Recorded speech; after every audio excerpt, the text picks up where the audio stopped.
여러분은 무엇인가를 길들여 본 적이 있으십니까? 강아지에게 손이라고 하면 손을 올리고 또 점프라고 외치면 점프하는 모습을 보면 참 귀엽기도 하면서 신기하기도 합니다. 그런데 저는 아이들과 함께 그 아쿠아리움이라는 곳에 간 적이 있는데 거기서 정말 신기한 장면을 보았습니다. 바로 돌고래 쇼였는데요. 이 돌고래가 이 조련사가 말하는 대로 막 점프를 하기도 하고 움직이기도 하고 박수도 치면서 그 조련사의 말대로 행동하는 것을 보면서 참 재미있기도 하고 신기했습니다. 이렇게 조련사의 말에 따라 돌고래가 행동할 수 있었던 이유는 무엇입니까? 조련사에게 길들여졌기 때문이죠. 이 길들여졌다는 것은 조련사의 의도대로, 조련사가 원하는 대로 행동을 한다는 것입니다. 오늘 7절 말씀에 이 이야기를 하고 있습니다. 7절에 보시면 여러 종류의 짐승과 새와 벌레와 바다의 생물은 다 사람이 길들일 수 있고 길들여 왔거니와 모든 동물과 생물은 사람이 원하는 대로 길들일 수 있습니까? 없습니까? 있다고 말을 하고 있죠. 그러나 무엇은 길들일 수 없다고 말합니까? 8절을 함께 화면을 보고 읽겠습니다. 시작. 혀는 능히 길들일 사람이 없나니. 혀를 길들일 수 없다라고 결론 내리고 있는 이 상황에서 우리는 어떻게 해야 하는 것일까요? 그래도 이런 말이 있지 않습니까? 지피지기면 백전백승이라는 말이 있듯이 우리가 먼저 혀가 어떤 존재인지를 한번 살펴보면 좋을 것 같습니다. 여러분은 과학적으로 이 혀의 정의를 알고 계십니까? 저도 이 설교를 준비하면서 혀가 과학적인 정의로 무엇인지 찾아보니까 이렇게 설명하고 있습니다. 입 안에 있는 길쭉한 모양의 근육이라고 설명하고 있습니다. 서로 한번 혀를 보실까요? 식스팩이 보이십니까? 네. 이렇게 혀는 입 안에 있는 길쭉한 모양의 근육이라고 표현하고 있는데 이 혀가 가지고 있는 기능이 크게 세 가지가 있다고 합니다. 먼저는 음식물을 우리가 씹을 때 침과 잘 섞어주고 골고루 씹어줄 수 있도록 돕는 역할을 한다고 합니다. 그리고 이 음식물을 삼킬 때도 잘 넘길 수 있도록 도와주는 것이 이 혀의 역할입니다. 두 번째로 이 혀가 하는 기능은 우리에게 맛을 느끼게 해줍니다. 단맛, 짠맛, 쓴맛, 신맛 등을 느끼게 해주고 또 매운맛은 맛이 아니죠. 통증도 느끼게 하는 것이 이 혀의 기능입니다. 마지막으로 이 혀의 기능은 우리가 말하는 것을 돕습니다. 저를 따라 한번 이야기해 보겠습니다. 할렐루야. 할렐루야. 네, 방금 할렐루야라고 했을 때 혀가 입천장을 몇 번이나 닿였나요? 할렐루야. 네, 여러 번 닿이고 이 혀가 움직이면서 이 말을 우리가 할 수 있게 하는 것이 바로 이 혀의 기능입니다. 사랑하는 성도 여러분, 이 혀 우리에게 필요합니까? 필요하지 않습니까? 필요하죠. 이 혀가 없으면 밥도 먹을 수도 없고 말도 할 수 없습니다. 그런데 오늘 말씀의 야고보는 이 혀를 어떻게 평가하고 있습니까? 우리 8절을 다시 함께 읽어보겠습니다. 시작. 혀는 능히 길들일 사람이 없나니 쉬지 아니하는 악이요 죽이는 독이 가득한 것이라. 쉬지 아니하는 악이요 죽이는 독이다라고, 독이 가득하다라고 말하고 있습니다. 그런데 단 전제가 있습니다. 어떤 혀입니까? 길들여지지 않은 혀가 그렇다라고 말하고 있습니다. 이제 내일부터 추석 명절이 시작되는데 모두 오랜만에 만나서 맛있는 음식도 먹고 또 재밌는 이야기도 나누고 즐거운 시간을 보내시게 될 겁니다. 그런데 막상 가족들과 만나면 이 추석 기간에 가족들 간에 갈등이 생기고 부부 관계에 어려움을 겪는 일들이 많이 생깁니다. 그래서 통계적으로 명절 이후의 이혼율이 평균 10%가 증가한다고 이야기도 합니다. 왜 그럴까요? 그것은 이 길들여지지 않은 혀 때문이 많습니다. 예를 들어서 명절에 기분 좋게 시댁에 방문했는데 집에 들어서자마자 시어머니가 이렇게 말합니다. 아이고 우리 아들 얼굴이 왜 이렇게 바싹 말랐냐 이야기하면, 그러면서 며느리를 쳐다보면서 애미야 남편 밥도 안 주고 굶기냐 이야기하면 며느리 기분이 어떻습니까? 좋지 않죠. 그럼 또 받아칩니다. 그러게요, 어머니. 쥐꼬리만한 월급으로 남편 먹이려고 하니까 먹일 게 없더라고요. 그렇게 이야기하면 서로 나쁜 말을 주고받으면서 마음이 상하게 되는 것입니다.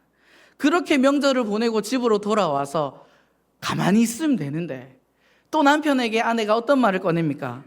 당신 집안 사람들은 도대체 왜 그런데? 이야기하면서 뭐가 시작되죠? 싸움이 시작됩니다.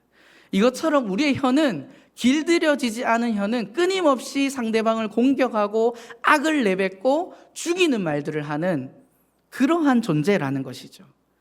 우리에게 너무나 필요하지만 이렇게 길들여지지 않은 혀는 위험하다는 것입니다. 야고보서 3장 6절에 이렇게 말씀하고 있습니다. 혀는 곧 불이요 불의의 세계라. 혀는 우리 지체 중에서 온몸을 더럽히고 삶의 수레바퀴를 불사르나니 그 사르는 것이 지옥불에서 나느니라. 이 길들여지지 않은 혀는 우리 몸을 더럽힐 뿐만이 아니라 우리의 삶을 불사른다고 합니다. 바로 지옥불과도 같다는 것이죠. 인생을 지옥과 같이 만들 수 있는 것이 바로 이 길들여지지 않은 혀라고 하는 것입니다. 그렇다고 우리가 이 혀를 잘라낼 수도 없고 어떻게 해야 이 지옥과 같이 우리를 만드는 혀를 길들일 수 있을까요? 먼저는 말에 실수가 많은 존재임을 인정해야 합니다. 우리 한번 따라해 보겠습니다. 말에 실수가 많음을 인정해야 한다.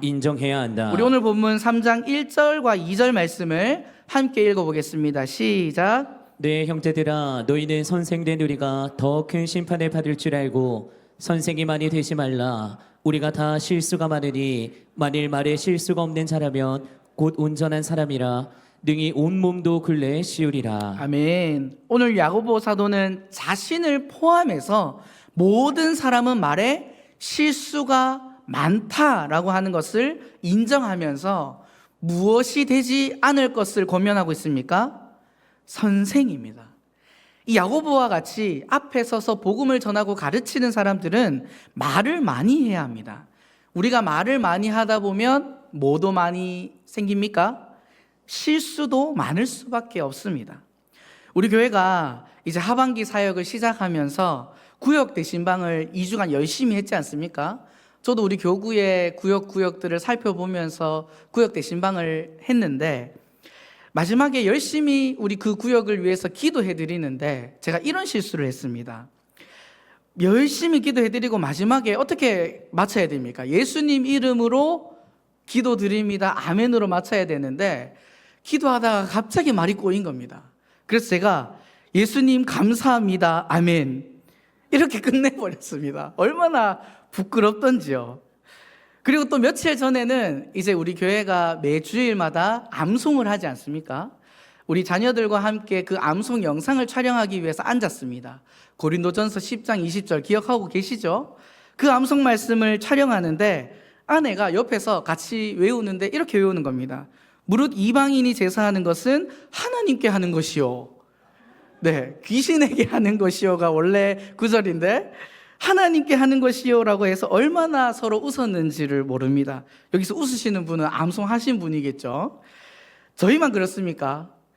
헷갈리는 말들 때문에 실수하는 경우들도 많습니다. 예를 들면 마트에 가서 라면을 고르는데 직원에게 이렇게 이야기합니다. 진라면 순진한 맛 주세요. 네, 순한 맛인데. 네.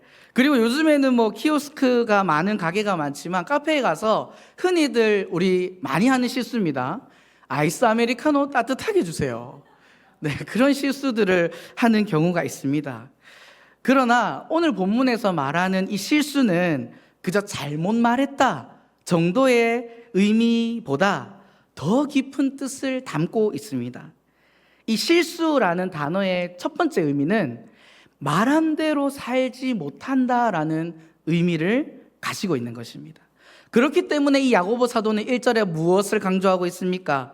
자신이 말한 대로 행동하고 책임져야 할 그 선생이 더 큰 심판을 받을 거기 때문에 선생이 되는 것을 원하지 말라, 선생이 많이 되지 말라라고 권면하고 있는 것입니다. 그러나 어떤 사람들은 자기가 하는 말에 아주 확신을 가지고 가르치려고 하는 사람들이 생각보다 많습니다. 예를 들면 이렇게 이야기합니다. 기분 나쁘게 생각하지 말고 들어. 이러면 이 말을 들으면 어떻습니까? 벌써 기분 나쁘죠, 그죠? 그리고 또 이렇게 말합니다. 이 말은 안 하려고 했는데 그럼 안 해야지 왜 합니까? 마지막으로 이렇게 말합니다. 다 니를 위해서 하는 말이다. 이런 식으로 서로 자기 상대방을 가르치려고 하는 말들이 많다는 것입니다. 근데 이 위의 말들을 듣는 사람이 그 말하는 사람을 선생으로 여길 때는 기분이 상하지 않습니다. 충고로 받아들일 수 있습니다. 그러나 자기의 행동은 전혀 그렇지 않으면서 상대방을 가르치려 하는 말을 할 때 우리의 마음속에는 한 단어가 떠오릅니다. 뭔지 아십니까? 니나 잘해라. 그런 말이 목 끝까지 올라오게 되죠. 사랑하는 성도 여러분, 우리 모두는 이 말에 실수가 많음을 인정하면서 이 말씀을 기억해야 합니다. 마태복음 7장 4절 5절 말씀인데 우리 함께 한번 읽어보겠습니다. 시작. 보라, 내 눈 속에 들보가 있는데 어찌하여 형제에게 말하기를 나로 내 눈 속에 있는 티를 빼게 하라 하겠느냐. 의식하는 자여 먼저 내 눈 속에서 들보를 빼어라. 그 후에야 밝히 보고 형제의 눈 속에서 티를 빼리라. 아멘. 남의 눈에 티를 보기 이전에 내 눈에 들보가 있음을, 나의 행동에 실수가 많음을 인정하며 상대방을 말로 가르치는 것이 아니라 우리의 삶으로 가르칠 수 있는 겸손한 삶을 살아내는 저와 여러분 될 수 있기를 축복합니다. 이 실수라는 단어에 포함되어 있는 두 번째 의미가 무엇이냐면 바로 죄입니다. 이 실수에 해당되는 헬라어가 프타이오라는 단어를 쓰고 있는데 야고보는 이 프타이오라는 단어를 죄를 짓는다라는 신학적 용어로 의도해서 사용하고 있습니다. 인간은 전적 타락을 했습니다. 이것처럼 아담의 불순종으로 인해 전적인 타락한 인간에게는 이 혀와 말도 함께 타락했다는 것을 이야기하고 있는 것입니다. 그렇다면 앞에서 말하는 실수, 말한 대로 살지 못한다의 의미와 이 죄의 의미를 합쳤을 때 우리가 말에 실수가 많다는 것은 어떤 의미를 가지고 있는 것입니까? 내 말대로 살지 못하는 연약한 죄인임을 인정하라라고 말하는 것이죠. 내가 죄인이라는 사실을 인정하면 어떤 일이 일어날까요? 나의 삶에 긍휼의 하나님께서 은혜를 부어주실 줄 믿습니다. 사랑하는 성도 여러분, 우리 모두는 하나님 앞에서 전적으로 타락한 죄인입니다. 머리털 하나까지도 타락한 죄인입니다. 하지만 그러한 죄인에게 긍휼의 하나님께서 찾아오셔서 우리의 삶을 위하여 일하실 때 우리의 혀는 길들여지고 하나님께서 원하시는 삶을 살아갈 수 있는 줄 믿습니다. 두 번째로 우리가 혀를 길들이기 위해선 나를 위해 일하시는 하나님께 맡겨야 합니다. 우리 한번 따라하겠습니다. 하나님께 맡겨야 합니다. 맡겨야 합니다. 다시 한번 야고보서 3장 8절을 보시면 혀는 능히 길들일 사람이 없나니 쉬지 아니하는 악이요 죽이는 독이 가득한 것이다 라고 말합니다. 빨간 글씨로 뭐라고 적혀 있습니까? 길들일 사람이 없다. 혀를 길들일 사람이 없으면 어떻게 해야 될까요? 길들일 수 있는 존재에게 맡기면 됩니다. 그 예를 3절과 4절에서 말씀하고 있는데 오늘 말씀 3절을 함께 읽어보겠습니다. 시작. 우리가 말들의 입에 재갈 물리는 것은 우리에게 순종하게 하려고 그 온몸을 제어하는 것이라. 여러분 재갈을 보신 적이 있습니까? 말에 물린 재갈이 이렇게 생겼습니다. 말의 입에 끈을 이제 넣어서 묶어서 입을 움직이지 못하게 만드는 것이 바로 이 재갈입니다. 자세히 보시면 이렇게 나와 있는데 이렇게 재갈을 물린 말은 어떻게 한다고 말합니까? 순종하고 그 몸이 제어된다라고 설명하고 있습니다. 그런데 여러분 말이 얼마나 힘이 센지 알고 계십니까? 제가 찾아보니까 이 말 한 마리와 사람 18명이 줄다리기를 하면 누가 이길까요? 말이 이긴다고 합니다. 엄청난 힘을 가지고 있죠. 그런데 이 말에게 그 작은 재갈을 물렸을 뿐인데 어떤 일이 일어납니까? 그 몸을 순종하게 제어할 수 있게 된다는 것이죠. 3절에서 설명하고 있는 것은 무엇이냐면 우리 몸에 있는 이 작은 혀가 이 재갈과 같이 그 힘이 세고 강한 말을 제어하는 것처럼 강력한 힘을 가지고 있다는 것을 이야기하고 있습니다. 근데 우리가 더 중요하게 생각해야 될 것은 무엇이냐면 이 재갈 물린 말을 누구에게 맡기느냐가 더 중요한 것입니다. 물론 말을 제어하기 위해서 재갈을 물리죠. 그러나 능숙하지 않은, 말을 한 번도 타보지 못한 저 같은 사람이 그 재갈 물린 말을 끌고 다니면 어떤 일이 일어날까요? 갑자기 뛰쳐나갈 수도 있고 막 난리가 날 수도 있습니다.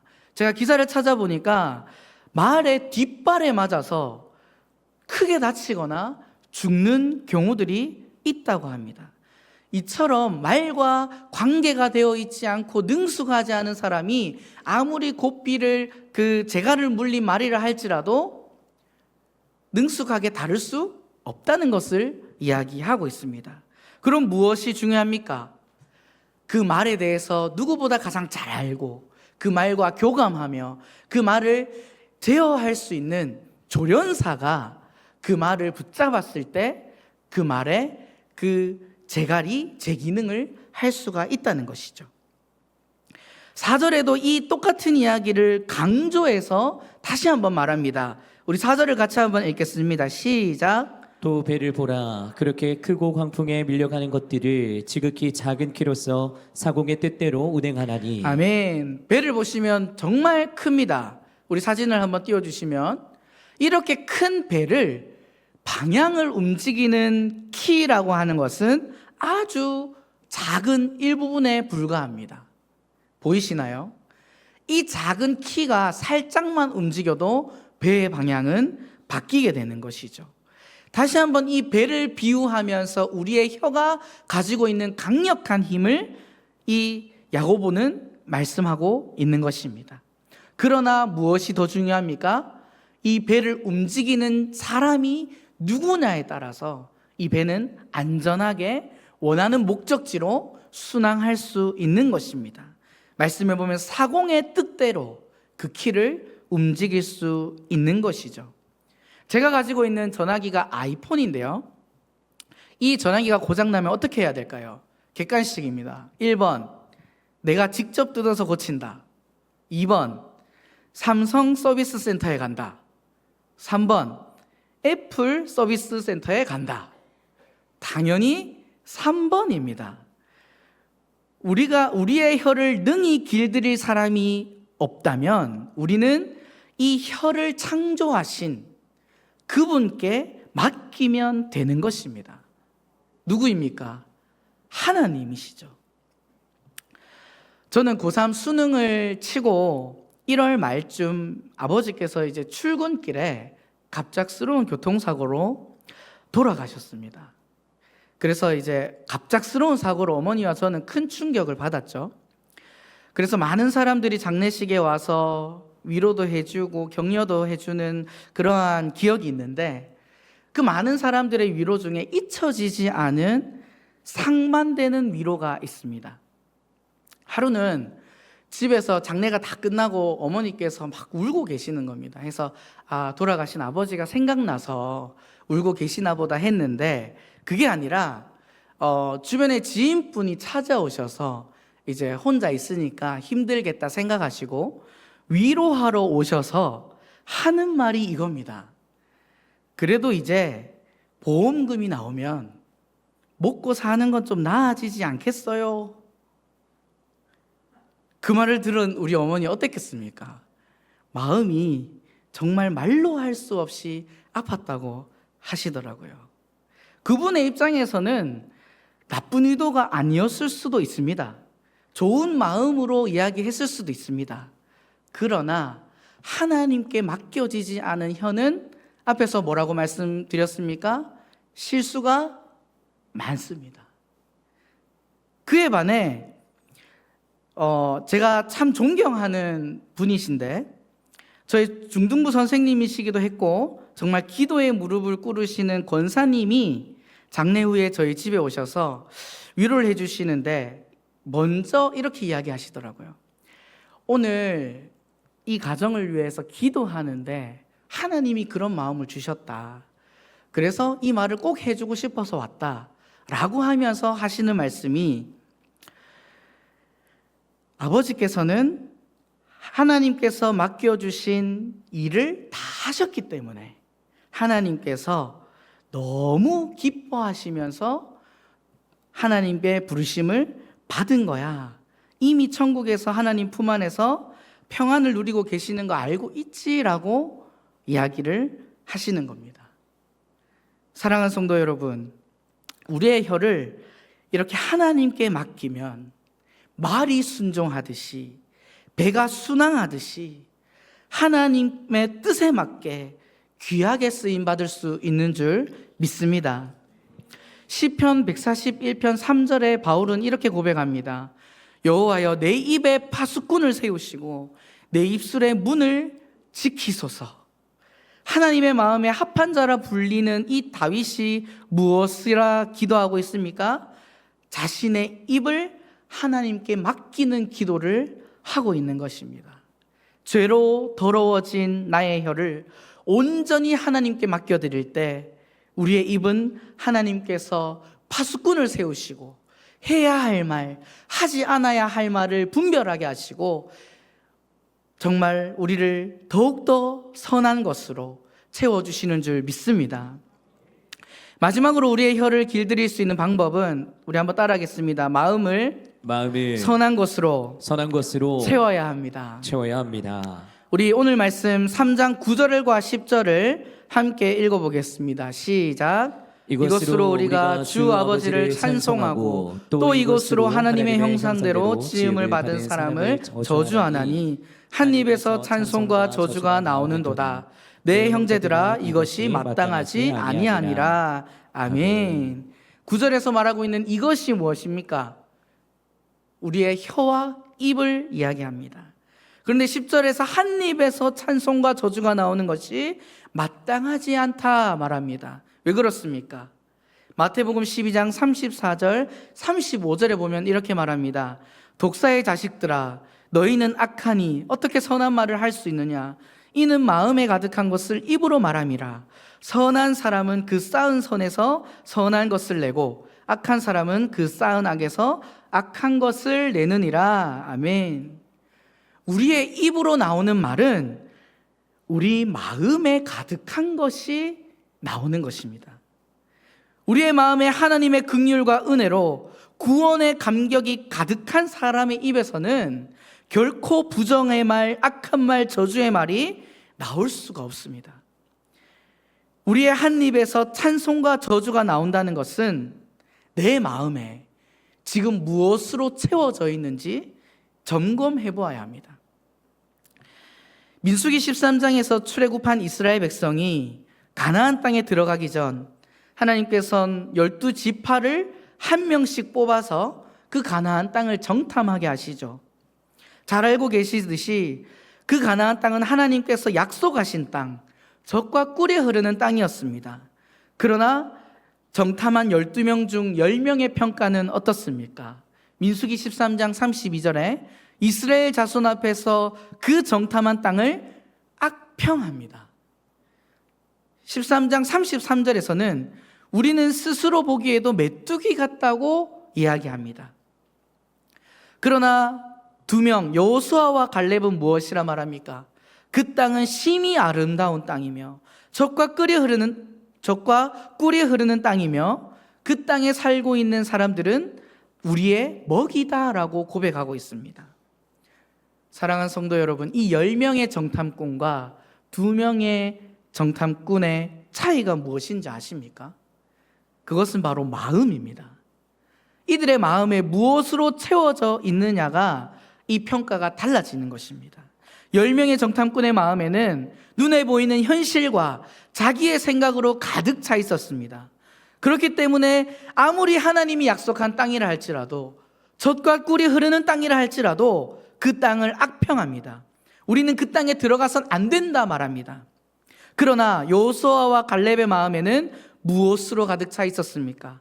하나님의 약속의 말씀으로 가득 차 있었기 때문에 이들은 당당히 그들은 우리의 먹이라 말하며 하나님께서 함께 하실 것을 고백하고 있는 것입니다. 우리 민수기 14장 24절 말씀을 우리 함께 한번 읽어보겠습니다. 시작. 그러나 내 종 갈렙은 그 마음이 그들과 달라서 나를 온전히 따랐은즉 그가 갔던 땅으로 내가 그를 인도하여 들리리니 그의 자손이 그 땅을 차지하리라. 아멘. 아멘. 내 종 갈렙은 뭐가 달랐다고 말합니까? 그 마음이 달랐습니다.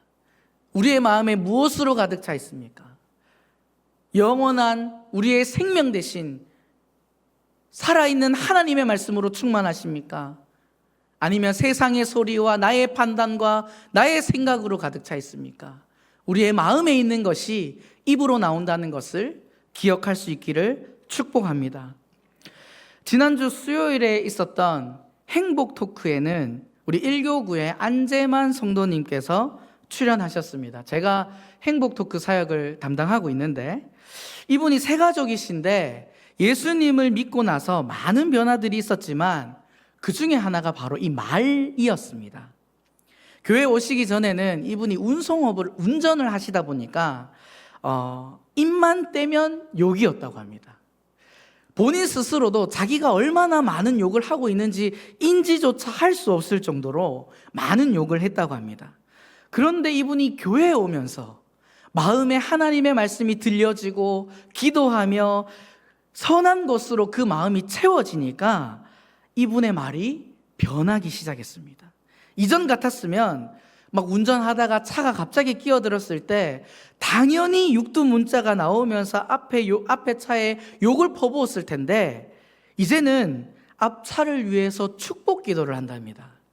앞에 차가 얼마나 바쁜 일이 있으면 그러겠냐라고 하면서 축복하고 기도하고 입을 더럽히지 않는 그러한 삶으로 바뀌었다는 간증을 행복 토크를 통해서 들을 수 있었습니다. 사랑하는 성도 여러분, 우리의 마음에는 무엇으로 가득 차 있습니까? 이 안재만 성도, 어떻게 이 입의 말이 변화가 있을 수 있었습니까? 그것은 우리의 마음에 선한 것으로, 진리의 말씀으로 채워졌기 때문인 줄 믿습니다. 우리의 삶에도 언제나 선한 것으로 우리의 마음을 채워 능히 혀를 길들여 우리들의 입을 통하여 영혼을 죽이는 삶이 아니라 생명을 살리는 우리들의 삶이 될 수 있기를 주님의 이름으로 축복합니다. 말씀을 정리하겠습니다. 우리 몸에 있는 이 작은 혀는 엄청난 힘을 가지고 있지만 인간의 힘과 능력으로는 능히 길들일 수 없습니다. 그 혀는 쉬지 않는 악이고 죽이는 독이요 지옥 그 자체입니다. 그러나 우리가 이 혀를 길들이기 위해서는 어떻게 해야 합니까? 오늘 말씀을 한마디로 정리한다면 하나님께 나아가야 합니다. 나의 말에 실수가 많음을 인정하며 또 하나님께 우리의 혀를 맡겨드리며 하나님께서 채워주시는 그 마음으로 우리가 나아갈 때 하나님께서는 우리의 혀를 붙잡아 주시고 악이요 독이요 지옥이 아니라 우리의 혀를 통하여 생명의 말씀을 선포하며 사랑의 말씀을 선포하며 하나님께 영광을 올려드릴 수 있는 은혜의 삶을 살아갈 수 있는 줄 믿습니다. 우리 모두가 그러한 삶을 살아갈 수 있기를 주님의 이름으로 축복합니다.